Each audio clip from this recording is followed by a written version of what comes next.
ज़रा सोचिए, एक ऐसी कौम जो सहरा के बीच में खड़ी है और फितरत के उसूलों को नए सिरे से लिख रही है। एक ऐसी जगह जहां इंसान सिर्फ मौसम के मुताबिक ढल नहीं रहा, बल्कि मौसम को अपनी मर्जी के मुताबिक बना रहा है। जी हाँ, ये कतर की कहानी है।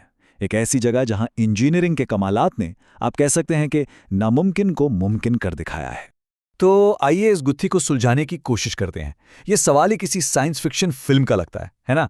मतलब भला खुले आसमान तले किसी जगह को कैसे ठंडा किया जा सकता है? ये वो बुनियादी चैलेंज था, वो एक सवाल था जिसने कतर के बेहतरीन इंजीनियर्स को बरसों तक सोचने पर मजबूर किए रखा। और देखिए, ये कोई मामूली चैलेंज नहीं था। हम बात कर रहे हैं 50 डिग्री सेल्सियस की झलसा देने वाली गर्मी की। ये वो हकीकत है जिसका कतर को सामना है, खास तौर पर जब उसने दुनिया के सबसे बड़े खेल फीफा वर्ल्ड कप की मेजबानी का फैसला किया। तो जाहिर है ये एक ऐसा मसला था जिसे हर हाल में हल करना ही था। यहां से हम एक ऐसे कारनामे की तरफ बढ़ते हैं जो वाकई सहरा को शिकस्त देने जैसा ही है। ये सिर्फ चंद इमारतों को ठंडा करने की बात नहीं थी, नहीं, बल्कि पूरे के पूरे खुले मैदानों यानी स्टेडियम्स को ठंडा करने का एक बेमिसाल इंजीनियरिंग चैलेंज था। और इस चैलेंज का पैमाना, इसका स्केल ही दरअसल सबसे हैरानकुन बात है। वर्ल्ड कप इस नाकाबिल यकीन इंजीनियरिंग का एक तरह से मुहर्रिक बना। मकसद सिर्फ दर्जा हरारत कम करना नहीं था, बल्कि एक मुकम्मल खुद मुख्तार माइक्रो क्लाइमेट यानी एक छोटा मसनूई मौसम बनाना था। ये बिल्कुल ऐसा था जैसे गैर मरी एक इनविजिबल हिफाजती बुलबुला बना दिया जाए, जिसके अंदर का मौसम बाहर के हालात से बिल्कुल आज़ाद हो। लेकिन एक मिनट, ये देव हयाकल मंसूबे सिर्फ एक खेल के लिए नहीं, ऐसा नहीं है। ये एक बहुत बड़ी कौमी हिकमत अमली का हिस्सा थे।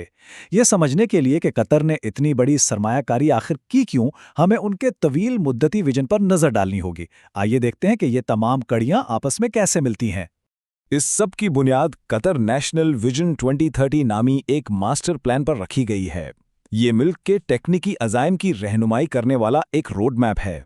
ये सिर्फ ऊंची इमारतें बनाने के बारे में नहीं है, बल्कि एक ऐसा पायदार मुस्तकबिल बनाने के बारे में है जहां माशी तरक्की, समाजी बहबूद और माहौलियाती तहफ़्फ़ुज़ ये सब साथ साथ चलें। ये विजन 4 स्तूनों पर कायम है, यानी इंसानों की तरक्की, मुआशरे की तरक्की और मईशत की तरक्की, और सबसे अहम माहौल की तरक्की। ये आखिरी नुक्ता यानी माहौलियाती तरक्की इस सब की किलीद है, क्योंकि इसका मकसद इस बात को यकीनी बनाना है कि ये सारी तरक्की हमारे सैयारे, हमारे प्लैनेट की कीमत पर ना हो। यही तवाज़ुन इस पूरे मंसूबे की बुनियाद है। तो सवाल ये है कि इस विजन को हकीकत कैसे बनाया गया?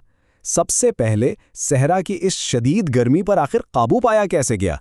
यही पहला और सबसे बड़ा टेक्निकल चैलेंज था। इसका जवाब शुरू होता है डिस्ट्रिक्ट कूलिंग नामी एक टेक्नोलॉजी से। इसे यूं समझें जैसे पूरे शहर के लिए एक बहुत बड़ा इंतहाई एफिशिएंट एयर कंडीशनर लगा दिया गया हो। एक मरकजी प्लांट बर्फ की तरह ठंडा पानी पैदा करता है और इसे ज़ेरे ज़मीन पाइपों के एक जाल के जरिए स्टेडियम समेत दर्जनों इमारतों तक पहुंचाता है।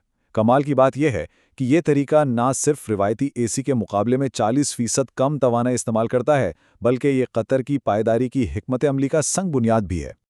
और स्टेडियम को ठंडा करने वाली इस टेक्नोलॉजी के पीछे जो ज़हीन दिमाग है, वो है कतर यूनिवर्सिटी के प्रोफेसर डॉक्टर सऊद अब्दुल गनी, जिन्हें दुनिया अब डॉक्टर कूल के नाम से जानती है। उनका ख्याल बहुत सादा मगर शानदार था। एक ठंडा बुलबुला बनाना जो स्टेडियम के अंदर ही रहे। ये एक ऐसी तशबीह है जो उनके पूरे काम की वजाहत कर देती है। तो ये ठंडा बुलबुला काम कैसे करता है? ये 3 मरहलों पर मुश्तमिल एक शानदार हिकमत अमली है। पहला है गैर फाल डिज़ाइन, यानी स्टेडियम की साख्त और उसके हल्के रंग ही ऐसे हैं कि वो सूरज की गर्मी को ज़्यादा से ज़्यादा मुनकिस करें और साया फराहम करें। दूसरा मरहला है स्पॉट कूलिंग। ये तो कमाल का है। पूरे स्टेडियम को ठंडा करने के बजाय ठंडी हवा सिर्फ उन जगहों पर भेजी जाती है जहां लोग मौजूद हों, जैसे सीटों के नीचे या खेल के मैदान के करीब। इससे ज़रा सी भी तवानाई ज़ाया नहीं होती। और तीसरा, हवा की रीसर्कुलेशन। वही ठंडी हवा वापस खींची जाती है, उसे साफ करके दोबारा ठंडा किया जाता है और फिर एक बंद चक्कर में वापस छोड़ दिया जाता है। मतलब ये एक इंतहाई मौसर निज़ाम है। अच्छा, ज़मीन पर गर्मी का मसला तो हल हो गया, अब आसमान की तरफ चलते हैं। कतर ने खित्ते के दूसरे सबसे बड़े मसले यानी पानी की शदीद कमी से निपटने के लिए क्या कमाल दिखाया? जवाब है क्लाउड सीडिंग।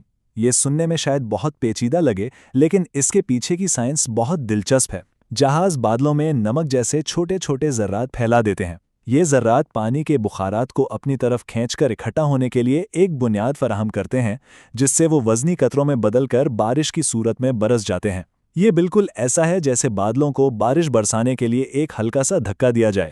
اور اس کا مقصد صرف چند بارشیں کروانا نہیں تھا، اس کے پیچھے طویل مدتی اسٹریٹجک اہداف تھے، یعنی سالانہ بارش میں اضافہ کرنا، زیر زمین پانی کے ذخائر کو دوبارہ بھرنا، صحرا میں زراعت کو ممکن بنانا، اور یہاں تک کہ دھول اور ریت کے طوفانوں کو کم کرنا۔ یہ ایک پورے ماحولیاتی نظام کو نئی زندگی دینے کی کوشش ہے۔ تو ان عظیم موسمیاتی انجینئرنگ منصوبوں کی میراث کیا ہے؟ کیا یہ صرف قطر کے لیے کامیابی ہے یا اس کے اثرات پوری دنیا میں محسوس کیے جا سکتے ہیں؟ آئیے اس پر غور کریں۔ اور یہ شاید سب سے اہم نکتہ ہے، قطر نے اس انقلابی کولنگ ٹیکنالوجی کو پیٹنٹ نہیں کروایا، انہوں نے اسے دنیا کے لیے ایک تحفہ قرار دیا ہے۔ اس کا مطلب یہ ہے کہ دنیا بھر کے دیگر گرم ممالک اس علم سے فائدہ اٹھا کر اپنے لوگوں کے لیے ایسے ہی نظام بنا سکتے ہیں۔ یہ عالمی تعاون کی ایک بہت طاقتور مثال ہے۔ لیکن کسی بھی بڑی ٹیکنالوجی کی طرح یہاں تصویر کے دو رخ ہیں۔ ایک طرف فوائد واضح ہیں، یہ شدید گرمی میں زندگی کو ممکن بناتی ہے، موسمیاتی تبدیلیوں سے نپٹنے کا ایک ماڈل پیش کرتی ہے، اور یہ ٹیکنالوجی سب کے لیے مفت ہے۔ لیکن دوسری طرف اس کے نقصانات بھی سنگین ہیں۔ اس میں توانائی کا بے پناہ استعمال ہوتا ہے، لاگت بہت زیادہ ہے، اور اس کے ماحول پر کیا طویل مدتی اثرات ہو سکتے ہیں یہ ابھی ہم پوری طرح سے نہیں جانتے۔